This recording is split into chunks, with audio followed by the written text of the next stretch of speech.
Students, आई मोहम्मद अहमद इकबाल। आज हम discuss करने वाले हैं क्लास 10 के चैप्टर 14 करंट इलेक्ट्रिसिटी को। आज हम डिस्कस करने वाले हैं इसके रिव्यू क्वेश्चंस को 4.5 से लेकर 4.7 तक है। सबसे पहले हमारे पास है 14.5 के एक्सप्लेन ओहम्स लॉ। हमने ओहम्स लॉ को एक्सप्लेन करना है। व्हाट आर इट्स लिमिटेशंस, और इसकी लिमिटेशंस क्या है, यानी कि कैसे ये लिमिटेड हो जाता है। तो सबसे पहले हम इस ओहम्स लॉ को एक्सप्लेन करते हैं। Amount of current passing through a conductor, यानी कि अमाउंट करंट की वो मिकदार है जो एक कंडक्टर से पास होती है, is directly proportional to the potential difference. वो क्या है, हमारे पोटेंशियल डिफरेंस के डायरेक्टली प्रोपोर्शनल। कैसे है कि ये जो हमारे पास V है हमारे पास है, या पोटेंशियल I है हमारे पास है, करंट जो है वो डायरेक्टली प्रोपोर्शनल है किसके, करंट के है, या फिर करंट जो है वो V के डायरेक्टली प्रोपोर्शनल है हमारे पास है। अप्लाइड अक्रॉस रीजन, जो इसके एंड को हम क्या कर रहे हैं, किसी भी कंडक्टर के एंड को क्या कर रहे हैं, अप्लाई कर रहे हैं। यानी कि करंट की वो मिकदार है हमारे पास जो कि हम किसी कंडक्टर को अप्लाई कर रहे हैं, वो किसके डायरेक्टली प्रोपोर्शनल है, वो उसके पोटेंशियल डिफरेंस के डायरेक्टली प्रोपोर्शनल है हमारे पास है। तो प्रोवाइडेड दैट, कंडीशन हमारे पास क्या आ रही है कि इसकी लिमिटेशन जो हमारे पास आ रही है कि temperature and physical state of conductor does not change, यानी कि इसका टेम्परेचर ना चेंज हो और ना ही इसकी फिजिकल कंडीशन चेंज हो। जैसे इसका टेम्परेचर चेंज होगा और फिजिकल स्टेट चेंज होगी तो ये क्या होएगा, ओहम लॉ एप्लीकेबल नहीं होगा।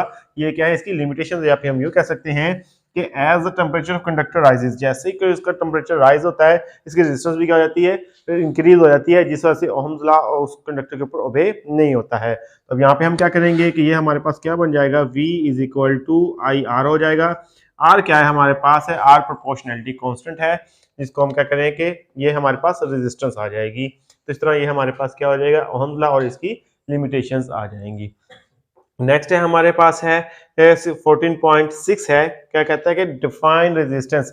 हमने रेजिस्टेंस को क्या करना है, डिफाइन करना है। ये जो हमारे पास रेजिस्टेंस आई है ये क्या है हमारे पास, प्रोपोर्शनलिटी कांस्टेंट है, इसको हमने डिफाइन करना है। एंड इट्स यूनिट, और जो इसके यूनिट है उसको भी हमने क्या करना है, डिफाइन करना है। तो इसमें क्या कह रहा है कि इसके रेजिस्टेंस को क्या कहेंगे, प्रॉपर्टी ऑफ अ सब्सटेंस।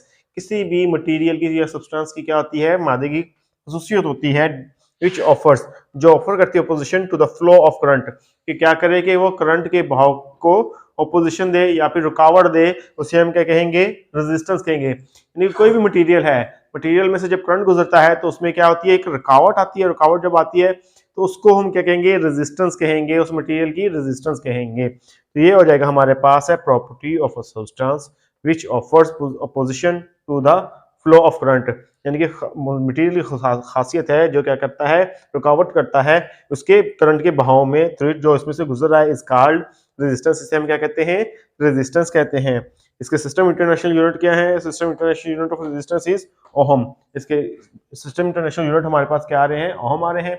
अब हम ओहम को कैसे डिफाइन कर सकते हैं, ओहम हमारे पास है कि when a potential difference of 1 volt, जब हमारे पास क्या होगा, पोटेंशियल डिफरेंस हमारे पास 1 वोल्ट होगा, तो इसमें कंडीशन में हमारे पास क्या आ जाएगा, पोटेंशियल डिफरेंस 1 वोल्ट हो गया हमारे पास है, एंड हमारे पास है 1 volt applied across the end of a conductor.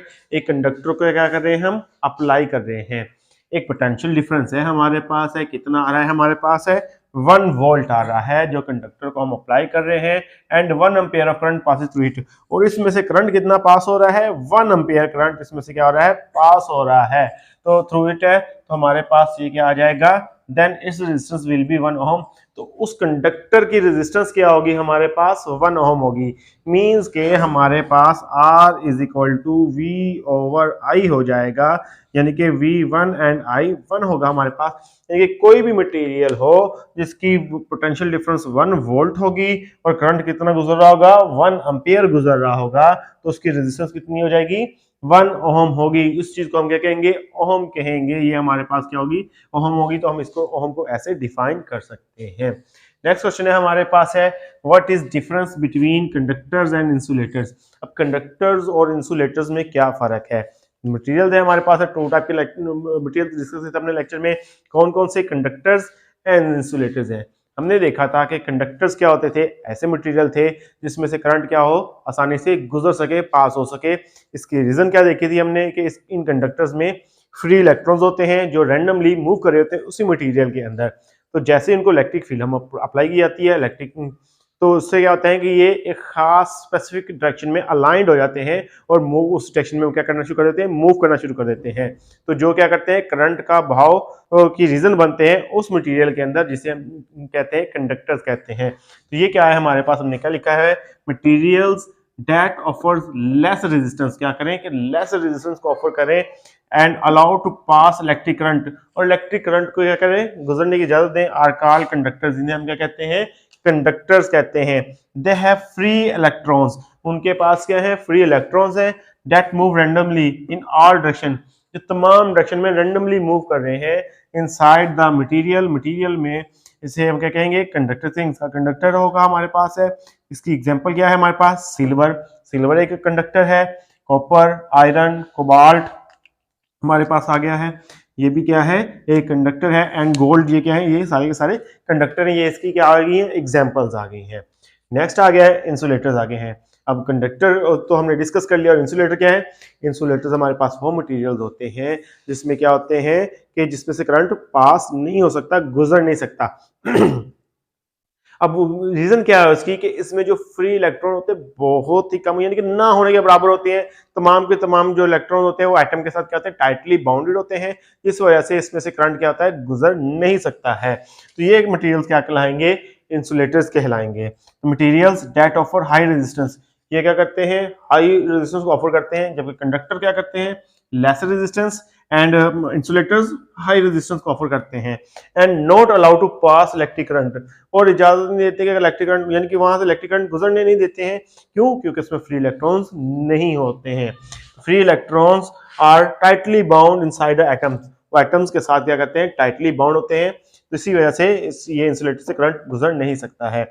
और इसकी एग्जांपल क्या है हमारे पास, रबर हो गई, सिल्क हो गई, वुड लकड़ी हो गई हमारे पास है, ये सारे के सारे क्या है, फर हो गई, ये सारे के सारे क्या है, इसकी एग्जांपल्स हैं, ये सारे के सारे इंसुलेटर्स हैं। ये था स्टूडेंट्स हमारे पास आज का लेक्चर, आई होप आपको समझ आई होगी। आज के लिए इतना काफी है। अल्लाह हाफिज।